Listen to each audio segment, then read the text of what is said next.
Effective nuclear charge की definition जो मैंने अपने स्कूल में पढ़ी थी वो कुछ इस तरह से थी कि the decrease nuclear attraction experienced by an electron due to shielding effect of inner electrons is called effective nuclear charge. आप में से बहुत से लोग इस डेफिनेशन में जो गलती है, ये जो प्रॉब्लम है, उसे समझ जाएंगे, क्योंकि बहुत सी वीडियोस में भी इसी से मिलती जुलती डेफिनेशन ही यूज़ हो रही है। किसी वीडियो में इफेक्टिव न्यूक्लियर चार्ज को अट्रैक्शन कह दिया जाता है और कहीं अट्रैक्टिव फोर्स, लेकिन इफेक्टिव न्यूक्लियर चार्ज इन दोनों में से कुछ भी नहीं है। मतलब ना तो इफेक्टिव न्यूक्लियर चार्ज एक फोर्स है और ना ही अट्रैक्शन, बल्कि इफेक्टिव न्यूक्लियर चार्ज उस फोर्स का एक छोटा सा कंपोनेंट है। बजाय इसके कि मैं इस प्रॉब्लम को वर्बली एक्सप्लेन करूं, मैं आपको डाटा के साथ एक्सप्लेन करता हूं कि इफेक्टिव न्यूक्लियर चार्ज की इस अंडरस्टैंडिंग में प्रॉब्लम क्या है। और इसके लिए हम अल्कली मेटल्स की आयनाइजेशन एनर्जी, इलेक्ट्रॉन अफिनिटी और इलेक्ट्रोनेगेटिविटी की वैल्यूज़ को कंपेयर करते हैं। ये सभी पीरियोडिक प्रॉपर्टीज़ डिपेंड करती हैं न्यूक्लियस की इलेक्ट्रॉन्स की तरफ अट्रैक्शन पर। अगर एक एटम की न्यूक्लियर अट्रैक्शन स्ट्रॉन्ग है तो उसमें से इलेक्ट्रॉन्स निकालना मुश्किल होगा, जिससे उस एटम की आयनाइजेशन एनर्जी ज़्यादा होगी। फिर इसी तरह वो न्यूक्लियस एक्सटर्नल इलेक्ट्रॉन्स को भी स्ट्रांगली पुल करेगा, जिससे इलेक्ट्रॉन अफिनिटी भी ज़्यादा होगी। और जब वो किसी दूसरे एटम के साथ बॉन्ड बनाएगा तो अपनी स्ट्रॉन्गर अट्रैक्शन की वजह से इलेक्ट्रॉन पेयर को भी अपनी तरफ स्ट्रांगली पुल करेगा। इस सब का मतलब ये कि ये सभी पीरियोडिक प्रॉपर्टीज़ न्यूक्लियर अट्रैक्शन के इंक्रीज़ होने से इंक्रीज़ होंगी और डिक्रीज़ होने से डिक्रीज़ होंगी। अब अगर मैं इन सभी एलिमेंट्स के साथ इन वैल्यूज़ को यहाँ पर ऐड कर दूँ तो आप देखेंगे कि सभी periodic properties down the group generally decrease हो रही हैं। आयनाइजेशन एनर्जी भी डाउन द ग्रुप डिक्रीज़ हो रही है, इलेक्ट्रॉन अफिनिटी भी और इलेक्ट्रॉन नेगेटिविटी भी। इन अदर वर्ड्स, ये सभी वैल्यूज़ इंडिकेट कर रही हैं कि डाउन द ग्रुप न्यूक्लियस की आउटर मोस्ट या एक्सटर्नल इलेक्ट्रॉन्स पर अट्रैक्शन कम हो रही है। लेकिन अब अगर मैं इन्हीं वैल्यूज़ के साथ इफेक्टिव न्यूक्लियर चार्ज की वैल्यूज़ भी ऐड कर दूँ तो मेरा ख्याल है कि अब आपको ये प्रॉब्लम समझ में आ जाएगी। इफेक्टिव न्यूक्लियर चार्ज की values down the group increase हो रही हैं, लेकिन जो वैल्यूज़ न्यूक्लियर अट्रैक्शन पर डिपेंड करती हैं वो डिक्रीज़ हो रही हैं। और इसकी सिर्फ एक पॉसिबल रीज़न है कि इफेक्टिव न्यूक्लियर चार्ज न्यूक्लियस की अट्रैक्शन को इंडिकेट नहीं करता। तो फिर सवाल ये पैदा होता है कि अगर इफेक्टिव न्यूक्लियर चार्ज न्यूक्लियस की अट्रैक्शन को इंडिकेट नहीं करता तो फिर किस चीज़ को इंडिकेट करता है? इस क्वेश्चन को आंसर करने के लिए मैं आपको कूलम्स लॉ का फार्मूला दिखाता हूँ। ये फार्मूला जो है ये दो चार्जेस के दरमियान अट्रैक्टिव या रिपल्सिव फोर्स को इंडिकेट करता है। न्यूक्लियस और इलेक्ट्रॉन के केस में Q1 न्यूक्लियस का चार्ज हो जाएगा और Q2 इलेक्ट्रॉन का चार्ज हो जाएगा। फिर R जो है वो इन दोनों चार्जेस यानी न्यूक्लियस और इलेक्ट्रॉन के दरमियान के डिस्टेंस को इंडिकेट करता है। और K जो है वो प्रोपोर्शनैलिटी कांस्टेंट है। फिर ये भी आपको पता है कि एक इलेक्ट्रॉन और एक प्रोटॉन का चार्ज जो है वो मैग्नीट्यूड में इक्वल होता है। इलेक्ट्रॉन पर नेगेटिव चार्ज होता है और प्रोटॉन पर पॉजिटिव चार्ज।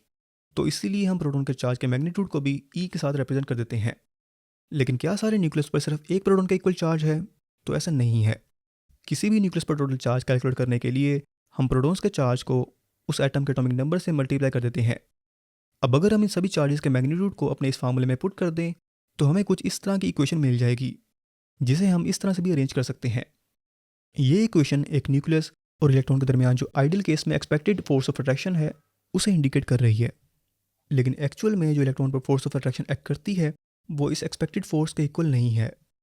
और वो इसलिए कि एक एटम के इलेक्ट्रॉन्स पर सिर्फ न्यूक्लियर अट्रैक्शन ही एक्ट नहीं करती, आपने इनर इलेक्ट्रॉन्स की शील्डिंग को भी तो अकाउंट करना है, जो न्यूक्लियस की अट्रैक्शन को अपोज कर रहे हैं और उस इलेक्ट्रॉन को रिपेल कर रहे हैं।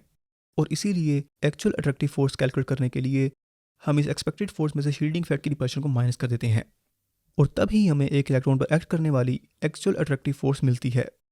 अब अगर हम इन दोनों फोर्सेस की वैल्यूज़ को इस इक्वेशन में रिप्लेस कर दें और इस इक्वेशन में K E square over R को कॉमन लेकर इस इक्वेशन को और सिंप्लीफाई कर दें तो हमें ये इक्वेशन मिलेगी। और इस सारी इक्वेशन में जो ये टर्म है ये आपको देखी देखी लग रही होगी, क्योंकि यही तो इफेक्टिव न्यूक्लियर चार्ज का फार्मूला है। और यही हमारी उस डेफिनेशन में गलती थी कि हम इफेक्टिव न्यूक्लियर चार्ज को कंप्लीट न्यूक्लियर अट्रैक्शन समझ रहे थे, लेकिन इफेक्टिव न्यूक्लियर चार्ज असल में उस सारी फोर्स का एक छोटा सा कॉम्पोनेंट है। और इसी वजह से इफेक्टिव न्यूक्लियर चार्ज की वो डेफिनेशन इन सभी प्रॉपर्टीज़ के पीरियोडिक ट्रेंड के साथ मैच नहीं कर रही थी। अगर effective nuclear charge attractive force है तो उसे डाउन द ग्रुप डिक्रीज होना चाहिए था, लेकिन effective nuclear charge down the group increase हो रहा है। और अगर आप ऑलरेड और रोको का इलेक्ट्रोनेगेटिविटी स्केल पर लिखा हुआ पेपर पढ़ें तो उन्होंने भी क्लियरली मेंशन किया हुआ है कि इफेक्टिव न्यूक्लियर चार्ज फोर्स नहीं है, बल्कि एक्चुअल में एक चार्ज है और एक्चुअल अट्रैक्शन का एक छोटा सा कंपोनेंट है। और बहुत सी बुक्स में भी इसे अट्रैक्टिव फोर्स नहीं बल्कि चार्ज कहा हुआ है। कुछ ऐसी बुक्स और यूट्यूब वीडियोस भी हैं जहां पर इफेक्टिव न्यूक्लियर चार्ज को अट्रैक्टिव फोर्स कहा गया है, लेकिन कुछ वीडियोस में इफेक्टिव न्यूक्लियर चार्ज की बहुत अच्छी एक्सप्लेनेशन भी है। लेकिन जो मैंने ऑब्जर्व किया है कि ये वीडियोस कम है। एक सबसे अच्छी एक्सप्लेनेशन जो मैंने रिसेंटली फाइंड की है उसका लिंक मैं डिस्क्रिप्शन में मेंशन कर देता हूँ, आप उसे भी देख सकते हैं। और जो मैंने खुद से इफेक्टिव न्यूक्लियर चार्ज की वीडियो बनाई है उसमें मैंने इन दोनों कंसेप्ट को यूज़ किया है, फोर्स ऑफ अट्रैक्शन को भी और इफेक्टिव न्यूक्लियर चार्ज को भी। लेकिन मैं इंटेंशनली इतनी ज़्यादा डिटेल में नहीं गया क्योंकि बहुत से स्टूडेंट्स के लिए इतनी ज़्यादा डिटेल एक्सप्लेनेशन रिक्वायर्ड नहीं होती। लेकिन मैंने उस वीडियो में इफेक्टिव न्यूक्लियर चार्ज और दूसरी पीरियोडिक प्रॉपर्टीज़ में रिलेशन क्रिएट करने के लिए उन्हें परसेंटेज इफेक्टिव न्यूक्लियर चार्ज के साथ कंपेयर किया है, जो कि डाउन द ग्रुप डिक्रीज होता है।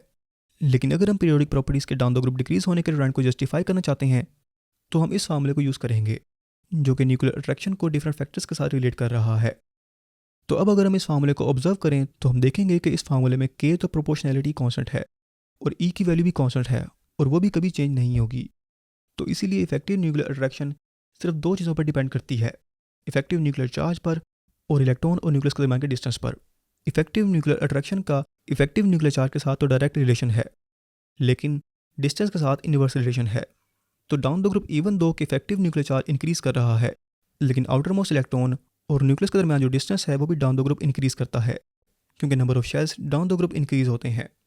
और क्योंकि इस फार्मूले में आर स्केयर की वैल्यू यूज़ हो रही है, तो इसीलिए डिस्टेंस के इंक्रीज होने का इफेक्ट इफेक्टिव न्यूक्लियर चार्ज के इंक्रीज होने से कहीं ज़्यादा स्ट्रॉन्ग है। और इसीलिए down the group number of shells के इंक्रीज होने से effective nuclear attraction down the group decrease होगी, क्योंकि वो डिस्टेंस के स्क्वायर के इन्वर्सली प्रोपोर्शनल है। तो ये तो हो गई इफेक्टिव न्यूक्लियर चार्ज की बेसिक एक्सप्लेनेशन। लेकिन वीडियो कंप्लीट करने से पहले मैं थोड़ा सा ग्राफिकली भी समझा देता हूँ कि इफेक्टिव न्यूक्लियर चार्ज का मतलब असल में क्या होता है। तो लेट्स से कि हमारे पास एक फ्लोरीन एटम है और हम कहते हैं कि उसके आउटर मोस्ट इलेक्ट्रॉन जो कि 2p सब शेल में है पर लगने वाले इफेक्टिव न्यूक्लियर चार्ज की वैल्यू है 5.10। लेकिन इस 5.10 का मतलब क्या है? तो ये तो आपको पता है कि फ्लोरीन का एटॉमिक नंबर है 9, मतलब इसके न्यूक्लियस में 9 प्रोटॉन्स हैं और फ्लोरीन का न्यूक्लियस इन 9 प्रोटॉन्स के चार्ज के साथ इस एटम के सभी इलेक्ट्रॉन्स को अट्रैक्ट कर रहा है। लेकिन अगर न्यूक्लियस अपने 9 प्रोटॉन्स के साथ इस इलेक्ट्रॉन को खींच रहा है तो इस आउटर मोस्ट इलेक्ट्रॉन और न्यूक्लियस के दरमियान जितने भी इलेक्ट्रॉन्स हैं वो भी तो इस आउटर मोस्ट इलेक्ट्रॉन को रिपेल कर रहे होंगे, मतलब शील्ड कर रहे होंगे।